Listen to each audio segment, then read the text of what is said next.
대현씨 어서와요. 반가워요. 동희씨도 굿모닝. 원준씨 할로. 주말 잘 보내셨습니까? 잘 못 보냈습니다. 전 주말엔 평소에도 맨날 놀지만 주말에도 좀 적극적으로다가 아무것도 안 하면서 노는 걸 좋아하는 놈인데, 어제가 제 생일이었습니다. 일단 존경하는 마눌님과 사랑하는 모친께서 또 그 남편과 아들의 또 생일을 어떻게 하면 또 한번 챙겨줘 보시겠다고 하도 부산을 떨어대셔가지고 제대로 못 쉬었습니다. 짜증납니다 진짜. 그 생일 특별하나? 누구나 다 가지고 있는 생일, 1년에 한 번씩 돌아오는 생일이잖아. 어디다 쓴다고. 별걸로 다 그냥 사람을 쉬지도 못하게 말입니다. 실제로 오늘 진짜 할 말이 없습니다. 방송 켜서 할 말이 별로 없는데 어떡합니까? 주말 샜고 그죠? 이틀 쉬었으니까 아침에 또 방송을 좀 켜야 이제 될 것 같아서 켰는데, 지난주에 제가 계속 떠들었던 얘기, 시장 분위기는 그렇습니다. 지난주에 떠들었던 것에서 전혀 변화한 게 없습니다. 대략적으로 좀 이렇게 한번 더 다시 짚어본다면 지수적으로는 코스피 개빡시죠. 개빡신 아주 강한 저항 자리에서 계속 이제 싸우고 있습니다. 금요일날 장중에 3200포인트를 한번 찍었던 것 같아요. 그죠? 어쨌든 간에 그 3100에서 3300 사이에는 워낙에 이제 빡신 저항 구간, 저 앞에 코로나 폭등 시기에 그때 아주 강력하게 저물리셔가지고 벌써 몇 년 동안입니까? 4년 동안 피똥을 줄줄줄 싸시는 분들, 계속 그러니까 거의 4년 동안 지옥에서 살다가 오신 분들이 징글징글해 이러면서 이제 본정부가 났으니까 털어내야지라고 하는 물량, 그걸 막 집어던지고 있는 상황이고, 그걸 또 메이저들이 받아주는 게 아니고 또 다른 이제 우리 호구 형님들이 자꾸 받아주고 계시죠. 그죠? 문제는 이제 저때 처물리셨던 분들이 던지는 어떤 그 투매의 힘과 그걸 받아주는 탐욕의 힘의 힘싸움에서 누가 이기느냐가 중요하겠죠. 그죠? 메이저들은 지금 관망 중입니다. 제가 지지난주쯤인가요? 아니죠, 상승기부터. 이번에 가파른 상승기부터 이거 메이저들이 만드는 폭등이 아니고 이거 우리 홍경님들끼리만 만드는 폭등인데요, 메이저들은 오히려 눌림을 기다리고 있는데요 라고 했던 게 2700대 2760대 지금 넘어설 때부터였죠. 그래서 불안한데요 하면서 지금 뚝뚝뚝 끌어올렸단 말이에요. 모르겠습니다. 우리 호구개미님들, 지금 덤벼드시는 이 탐욕의 호구개미님들의 힘이 얼마나 아직도 남아있을지. 그래서 요번 정말 역대급으로 개빡신, 대한민국 주식시장 몇십 년 만에 가장 개빡신 자리인 저 자리를 과연 한 방에 뚫어올릴 수 있을지에 대해서는 아직 의문입니다. 평상시 같으면 어렵지 않겠어요? 라고 저는 얘기를 해왔었고, 또 지금도 마찬가지긴 하지만 요즘의 추세를 보면 워낙에 우리 호구개미님들의 어떤 투심이 아주 전투적으로다가 세게 지금 나오고 있어가지고 기대 반, 또 한편으로는 이제 걱정 반, 이런 상황입니다. 환율 값은 말씀드렸죠. 최근 며칠 들어가지고 저점과 고점을 계속 올리고 있죠. 그리고 원달러 환율은 우리 시장과는 디커플링하는 경향을 매우 강하게 가진다라는 건 일종의 이론적으로 굳어진 얘기죠. 그죠? 계속 올라가고 있고 코스피도 올라간다. 좀 이상하죠, 상황이. 좀 이상하죠, 그죠? 그래서 많이 불안하다, 걱정된다. 그래서 좀 수비적으로 하자라는 말씀을 계속 드리고 있는 겁니다. 지난 금요일마저도, 역외 환율마저도 계속해서 저점과 고점을 올리면서 끝이 났습니다. 그리고 제가 한동안 보다가 요즘 안 보여드렸던 지름값, 그죠? 지름값도 한번 충격을 쾅 받았었죠, 그죠? 지금에서 충격을 쾅 받았다가 다행스럽게도 그 충격이 해소되면서 다시 원래 자리 돌아왔다고 생각했지만 그 이후로 다시 지금 꾸역꾸역 저점과 고점을 올리고 있죠, 그죠? 이거 세계의 어떤 아주 대형 메이저들이 뭔가 지금 허작질을 하고 있다고 봐야 되는 그런 상황으로 해석을 해야 됩니다. 평상시 같으면 원칙적으로. 제가 그렇다고 해서 아주 부정론자다, 비관주의자다라고는 말씀들 못 하시겠죠? 왜 그러냐면 저는 항상 긍정주의자였습니다. 우리 시장은 장기적으로는 무조건 우상향해. 단기적으로 하지만 눌릴 수 있는 자리야, 쳐맞을 수 있는 자리야, 조심해야 될 자리야 라고 짚어주는 것일 뿐이지, 기본적으로는 제가 지난 유튜브를 해오면서 유튜브에서 여러분들한테 찌꺼려 오면서 곧 만 5년이 되거든요. 만 5년 동안 계속 찌꺼려 온 말이 우리 장은 앞으로 계속해서 우상향할 거야 라고 말씀을 드렸죠. 중간중간 충격 나오는 건 어쩔 수 없지만 코로나 때나 혹은 세계리가 부작질했을 때나, 그죠? 그럴 때는 어쩔 수 없지만 어쨌든 간에 원래 자리를 찾고 제가치를 찾아서 갈 거야 라고 항상 말씀드리고, 저점이 어디다 이런 식으로 짚어드려 왔었죠, 그죠? 그리고 거의 대부분 맞췄고요. 근데 지금은 상당히 불안해요. 지금은 상당히 불안해요. 걱정스러워요, 사실. 수급적 측면으로도 그렇고. 저는 기본적으로 수급쟁이다 보니까. 거기에 지금 사실 저뿐만 아니고 이제 저는 이걸 벌써 꽤 오래전부터 얘기를 해왔었는데, 지지난주부터 얘기를 해왔었는데, 원달러 환율이 미쳤죠, 그죠? 원달러 환율이라고 했잖아요. 신용장고가 미쳤죠. 계속해서 지금 신용장고가 갱신을 하고 있습니다. 과거에 이 신용장고 고점 찍었을 때 있잖아요, 그죠? 이때를 이미 아득히 넘어서고 있어요. 아득히 넘어서고 있어요. 비주로 지금 때려받고 계시는 그것도 최고점에서, 우리 지수 최고점 단에서, 그리고 위에 강력한 저항 맥점이 두드러 패고 있는 그 자리에서 계속해서 신용장고가 하이엔드를 기록하고 있다는 겁니다. 이거 아주 평상시 같으면 아주 심각하게 위험한 신호거든요. 제가 이런 경우에는 과거에는 요럴 때겠죠. 요럴 때 과거에는 타요! 무조건 타요! 다 죽습니다! 이러다 다 죽어! 뭐 이랬던 이제 상황과 똑같단 말이에요. 오히려 그때보다 더 위험한, 지표적으로는 진짜 더 위험한 상황이거든요. 근데 지금 워낙 이 국내 뭐 상법 개정이라든지 혹은 부동산 억제책이라든지 기타 등등 여러 가지로 지수를 저명화가 막 지수를 막 강제로라도 떠받쳐 올리려고 하는 어떤 그런 정책들이 계속 반복해서 나오고 있는 상황이다 보니까 이걸 여기에서 어떻게 뜯어말려야 될지 모르겠어요. 저는 지금 좀 수비적으로 하고 있습니다. 사더라도 조금 진짜 정말 극단적으로 끝단까지 눌린 자리라든지 수급적으로 정말 완벽하게 풀매집이라든지 뭐 이런 종목들을 선택해서 조금씩 매집을 하고 있는, 저 역시도 매집을 하고 있는 그런 상황인데, 뭐 공격적으로 덤비라는 말은 도저히 할 수가 없는 상황입니다. 뭐 지지난주부터 지금 위험합니다, 조금은 수비적으로 하세요, 얼마나 이 탐욕의 힘이 더 강하게 또 오랫동안 유지될지 모르기 때문에 들고 있는 거 다 파세요라고까지는 말을 못해도 신규로 새로 사는 거는 진짜 심각하게 고민해보고 하세요라고 말할 정도로 계속해서 지금 위험이 증폭되고 있는 상황으로 저는 지금 보고 있습니다. 그렇기 때문에 여러분들 너무 시장에서 환호하고 막 가자 한다고 해서 같이 휩쓸리지 마시고, 그렇잖아요. 내가 조금 적게 먹는 거, 남들 많이 먹을 때 내가 좀 적게 먹는 게 억울할 수는 있지만, 그렇다고 해서 계좌가 빵꾸 날 정도로 왕창 깨지는 거는 막으셔야 되잖아요. 그런 거는 대비하셔야 되는 거니까 지금 자리에서는 좀 수비적으로 하자, 그렇게 말씀을 드릴 수밖에 없는 상황이고요. 대신 이제 지난주에도 말씀드렸지만 메이저들이 이제 조금씩 자금 집행을 좀 하고는 있습니다. 그냥 갈까봐 두려운 메이저들이 자신들의 어떤 자금의 극히 일부이긴 하지만 그 일부를 사용해가지고 조금씩 일종의 해지 차원이겠죠, 그죠?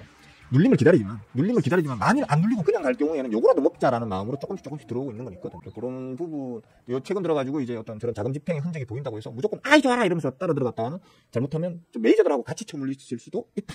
다만 메이저들은 아직 자금의 여력이 많거든요. 일부만 썼기 때문에 눌리면 메이저들도 물 잘 탑니다. 물 타는 거 좋아합니다. 메이저들도 무조건 손들만 하는 거 아니에요. 그렇기 때문에 메이저들은 자금 여력이 빵빵하고 여유가 있지만, 여러분들은 보통 저 꼭대기에서 들어갈 때 몰빵으로 들어가잖아요, 그죠? 눌리면 대책이 안 선단 말이에요. 특히 아까 제가 머니투드 유튜브 채팅에서도 말씀드렸지만, 우리 호구개미님들이 좀 극단적인 부분이 뭐냐면, 다들 간다 그러면 그냥 사는 게 아니고 레버리지 걸어버리죠, 그죠? 빚내가지고 레버리지, 더블, 3더블 이런 거 걸어버린단 말이에요. 또 누구 눌린다 그러면 곱버스, 3곱버스 이런 식으로 걸어버린단 말이에요, 그죠? 중간이 없어, 우리 호구개미님들. 무조건 극단이야. 그게 문제이거든요. 조금 비중 조절을 좀 잘 하셔가지고 적당히 애매하다 싶은, 지금처럼 이렇게 애매하다 싶은 장에서는 조금 수비적으로 하시면서, 그래도 뭐 나는 좀 남들보다는 좀 덜 까먹고 더 먹고 싶어 이런 마음이시라면 해지 수단으로 본인이 생각하시는 거 반대되는 쪽으로 약간의 해지 수단을 좀 걸어두시는 것도 괜찮겠다. 레버리지든 겉버스든. 저 같은 경우는 그런 걸 워낙 싫어하니까, 그런 파생 쪽을 워낙 싫어하기 때문에 그냥 현금을 비축하는 편이거든요. 현금을 비축하거나 혹은 때에 따라 가지고는 이제 뭐 달러를 좀 사둔다거나 이런 식으로 저는 보통 하거든요. 왜냐면 원달러, 뒤에 말씀드렸잖아요. 원달러 환율과 우리나라 코스피 코스닥 시장은 비교적 디커플링하는 경향을 가진다. 그러니까 우리 장이 무너지면 원달러 환율은 오를 거기 때문에 달러를 좀 비축해두고 있으면 어느 정도 해치가 되는 그런 것도 있기 때문에 저는 보통 그런 식으로 운영을 하는데, 여러분들은 여러분들만의 그런 어떤 시스템을, 해치 시스템을 좀 만드시면 좋을 것 같습니다. 그리고 지금 지난밤에 금요일 야간이죠, 그죠? 금요일 야간에 야간 선물값이 427.90으로 끝이 났습니다. 솔직히 말하면 그렇게 좋진 않아요. 왜냐면 이거 금요일날 우리가 주간 선물이 428이었나 뭐 9였나 하여튼 그랬거든요. 근데 어떤 값을 떠나가지고 추세를 보세요. 추세를 보시면 좀 보이시죠, 그죠? 뭔가 지루하게 질질질 기면서 저점과 고점을 점점 낮추고 있는 그런 모양새를 보이죠, 그죠? 이런 게 지금 썩 좋지는 않다. 이런 어떤 대표적인 몇몇 지표들만 봐도 지금은 좀 현금을 아껴가면서 조금 수비적으로 대응하시는 게 정신건강에도 좋고 계좌 건강에도 좋을 걸로 저는 해석하고 있습니다. 다시 말씀드리지만 저는 기본적으로는 낙관주의자입니다. 매우 미래 전망을 포지티브하게 보는 사람이거든요. 즉 우리 지수는 무조건 올라갈 거야. 그러니까 낮은 자리에서만 사두면 우리는 무조건 돈을 벌어라는 주의란 말이에요. 그런데도 계속 제가 이렇게 조심하자라는 말을 반복할 때에는 그럴 만한 이유가 있으니까 그렇게 조금 조심은 할 필요가 있는 시장 상황으로 나는 본다. 이렇게 이해를 해주시면 될 것 같습니다. 시간이 좀 많았나? 여기서 한 가지만 좀 더 말씀드릴게요. 제가 지난 주말에 그냥 심심해서 이제 뭐 유튜브나 이런 걸 좀 쭉 돌아보면, 저는 평상시에 TV를 안 보거든요. 유튜브나 페이스북이나 아니면 뭐 해외 뉴스나 이런 것들을 노는 겸 공부 겸 해서 쭉 돌아보는 편입니다.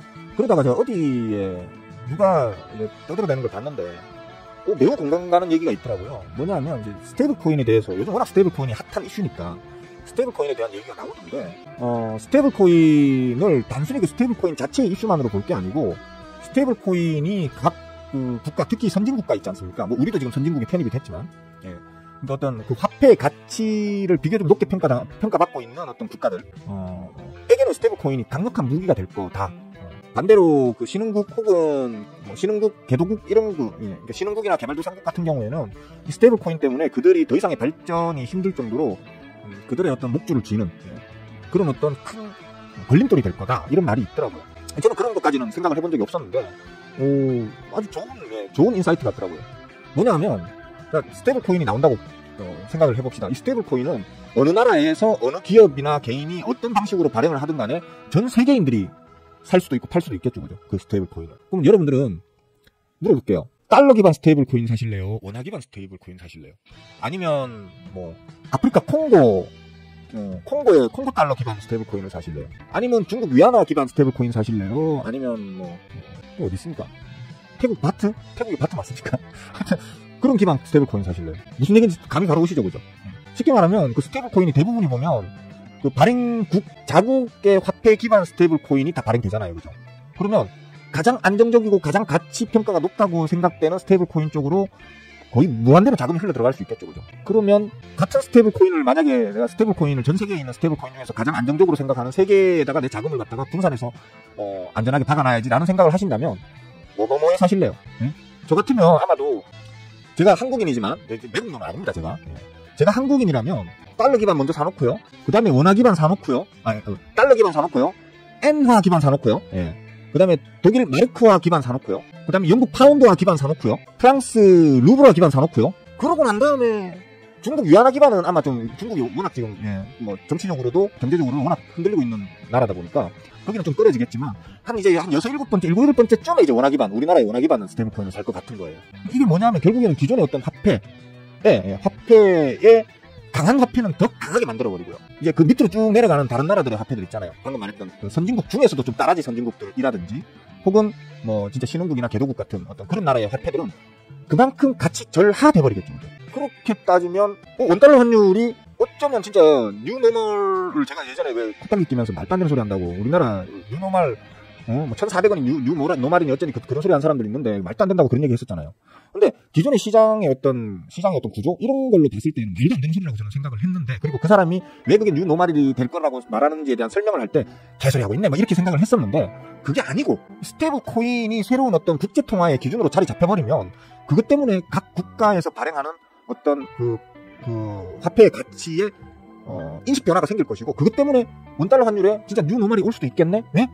달러 기반보다는 원화 기반보다는 아무래도 달러 기반이 훨씬 더 세계적으로 호의적인 어떤 그 이미지를 갖고 있기 때문에 달러의 가치는 더 올라갈 거고, 달러나 엔화나 마르크화나 파운드화나 이런 것들의 가치는 더 올라갈 거고, 상대적으로 이제 겨우 선진국에 들어선 우리나라 이 원화, 그리고 국제사회에서의 어떤 통용되는 화폐 가치로서의 어떤 인식이 아직은 좀 떨어지는 원화의 가치는 상대적으로 절하될 수 있겠네?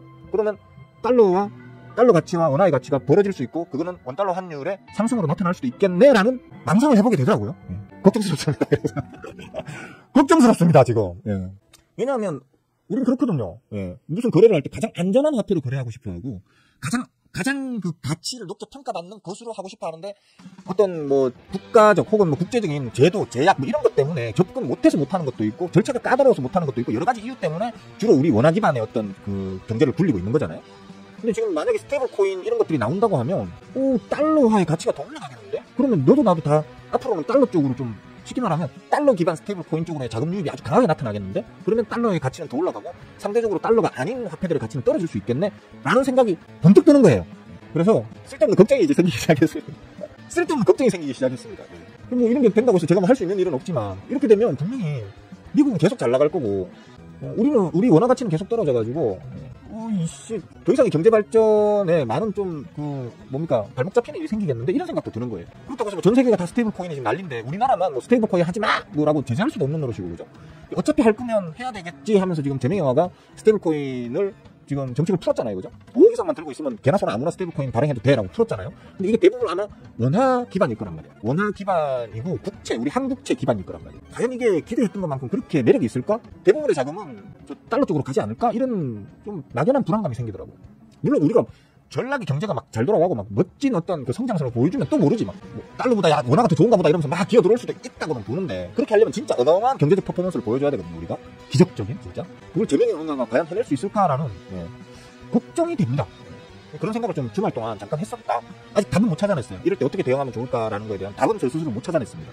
다만 좀 머리만 좀 복잡해졌다. 고민을 좀 더 해보다가 나름 뭐 좀 정리되는 게 있으면 그때 한번 정리해서 말씀드리도록 할게요. 하여튼 뭐 이 생각에 좀 사로잡혀서 그런지 제가 딴 생각을 좀 못했어요. 그리고 오늘 사실 생각할 거리가 별로 없어요. 전부 다 고만고만해요. 이렇게 막 이게 좀 머리가 복잡해졌어요. 그래서 아씨 한국장만 내가 열심히 해가지고 지금까지는 개꿀 빨면서 잘 지내왔는데 이 한국장에 계속 올인해도 되나? 이런 생각도 이제 좀 들고요. 좀 많이 나간다면. 그런 생각도 좀 들었고, 약간 짜증났습니다. 그래서. 짜증나는 주말이었어요. 저는 뭐 한 가지 생각이 빠지면, 고민에 빠지면, 그걸 해결하기 전까지는 다른 생각을 잘 못해요.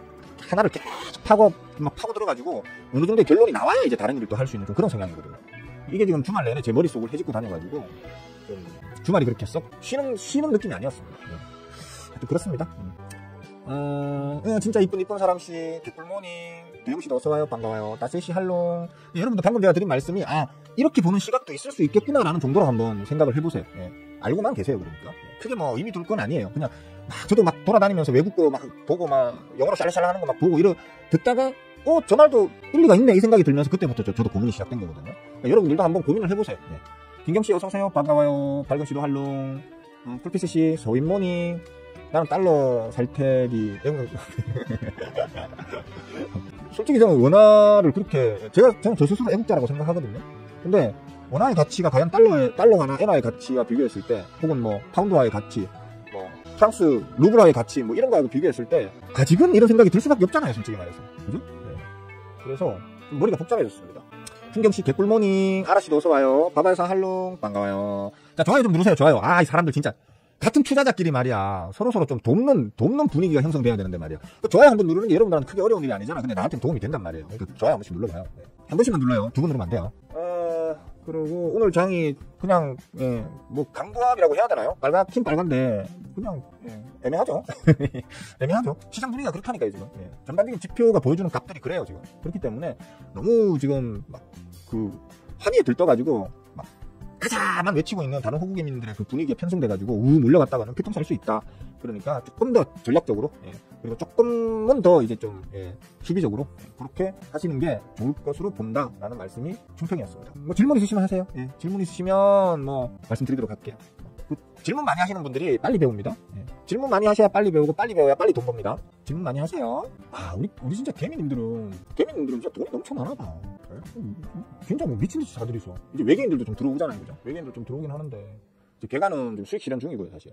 바닥 제가 그 바닥입니다, 찐바닥입니다 했던 4월 8일 9일날, 그죠? 4월 8일 9일날 가서 보시면 제가 찐바닥입니다 이렇게 뭐 방송한 거 가서 보시면 아실 거예요. 몰빵 들어가가지고 지금 매수 다 해버려가지고 장고 앵꺼 났습니다 할 정도로. 그때 4월 8일 9일날 9일날 뭐 이럴 때 보면 그때부터 개간이 바닥을 닫아주기 시작했단 말이에요. 거의 대부분 보면 메이저 종목들 같은 경우에는 개간이 바닥을 닫아준다고 생각하시면 돼요. 걔네들이 바닥인 줄 알고 닫았다기보다는 걔네들이 닫으니까 그게 바닥이 돼버리는 그런 느낌적인 느낌으로 보시면 되는데, 근데 이제 그 이후에 한동안 계속 이제 개간도 불타게 하면서 주가를 올리는데 좀 따라 붙다가 2700단, 그죠? 코스피 기준 2700단부터는 이제 계속 수익 실현을 야금야금 하고 있는 그런 어떤 종목마다 차이는 좀 있지만 그런 느낌적인 느낌이기 때문에 좀 조심하셔야 되고요. 외계인도 마찬가지였거든요. 외계인도 계속 마찬가지로 그런 식으로 개간을 따라서 했었는데 최근 요 며칠 들어가 지난주 뭐 수목금 뭐 요때부터 이제 외계인도 들어오기 시작했어요 지금. 근데 자금이 크진 않습니다. 원래 평상시에 외계인이 집행하는 그 자금 규모에 비하면 아주 조금씩 들어오고 있어요 지금. 아까 말씀드렸던 그런 내용 때문이라고 볼 수 있겠죠, 그죠? 우리 후기인 미쳤습니다. 매일매일 지금 계속 지금 막 풀로 매수 땡기고 있거든요. 걱정입니다, 솔직히. 진짜 걱정입니다. 이런 식으로 하다가 혹시나 쳐물려버리면 코로나 폭등기 때 코스피 3,300 찍던 그 무렵, 그러니까 3,100에서 3,300 사이에 만들어진 강력한 피똥 구간 있잖아요, 그죠? 그 피똥 구간 못지않은 피똥 구간이 이번에 다시 형성될까봐 저는 좀 걱정입니다. 그러면 그게 진짜 단기에 뚫어올리기 힘든 개빡신 저항 라인이 돼버리겠죠, 그죠?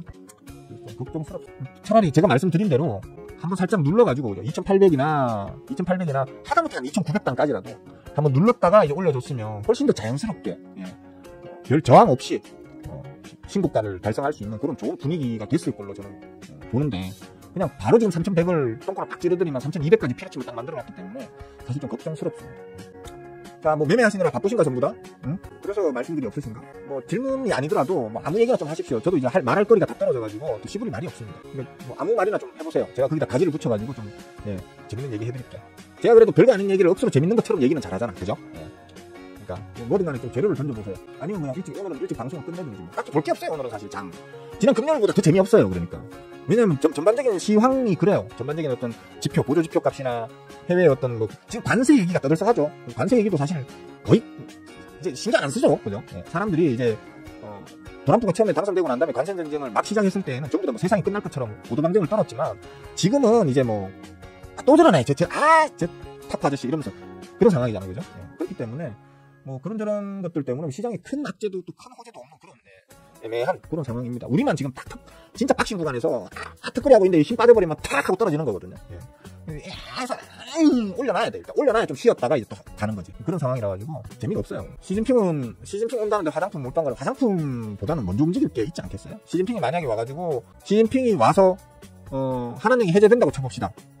우리 발론씨 또 오랜만에 아주 기특한 질문을 해주시네. 이것도 한번 얘기해야지 하긴 했어. 한한령 화장품 보다도 제일 먼저 한한령이 풀리면 제일 먼저 움직일 게 뭡니까?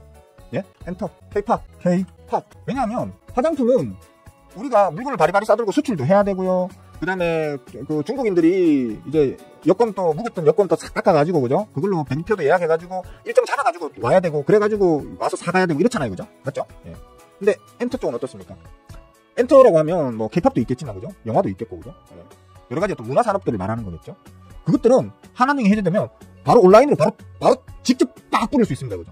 한한령 해제됨과 동시에 하루 만에도 바로 그냥 침투될 수 있는 게 바로 엔터 쪽이겠죠. 영화, 드라마, 그 다음에 K-팝 이런 것들. 그러니까 한국의 문화 산업 쪽은 한한령이 해제됨과 동시에 바로 직접적으로 그 다음날 바로 들어갈 수 있는 게 바로 엔터잖아요, 그죠? 엔터인데 화장품은 아까도 말했지만 걔네들이 바리바리 와가지고는 뭐 뭔가 싸들고 가서 팔아가지고 매출 나오는 거 확인해 봐야 되잖아요.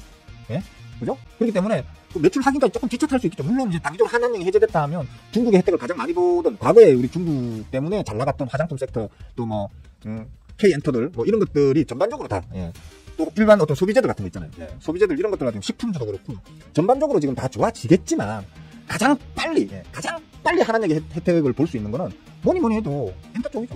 엔터 쪽. 그러니까 뭐 몰빵보다는 방금 말했던 그러니까 대표적인 뭐 화장품도 있겠고 K-팝도 있겠고 영화도 있겠고 드라마도 있겠고 기타 등등 그런 어떤 대표적인 대중국 관련 그 섹터들 있잖아요.